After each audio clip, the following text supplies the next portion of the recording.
Όπα, εδώ έχουμε μπει μεταξύ Λιανού και Τζίο. Νομίζω ότι είναι μια κίνηση πανικού από την κόκκινη ομάδα. Γιώργο, και εσύ τώρα παίζεις το Μιχάλη και μας βάζεις σφυράκια στη φωτιά. Έχει πάρει όλα τα ενία του αρχηγού. Είναι πάρα πολύ έξυπνος, μην τον υποτιμάτε. Σας καλωσορίζω στον τρίτο και τελευταίο αγώνα ασυλίας της εβδομάδας. Να δούμε πώς θα εξελιχθεί αυτός ο συναρπαστικός αγώνας. Ανυπομονώ να δω αν οι μπλε θα χτίσουν σερί ή οι κόκκινοι θα αντιδράσουν και θα φέρουν νίκη.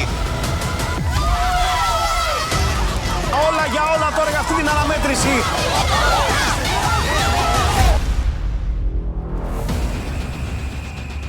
Δεν είχα φίλους, δεν είχα κόσμο να μιλήσω, να ξυπνήσω μαζί τους κάθε μέρα και τέτοια. Και αυτό είναι κάτι που... Σε 5 μέρες έχετε γίνει οικογένεια. Πώς σας γίνετε οικογένεια? Survivor. Αθηναίοι versus επαρχιώτες. Απόψε στις 9 στον Sky.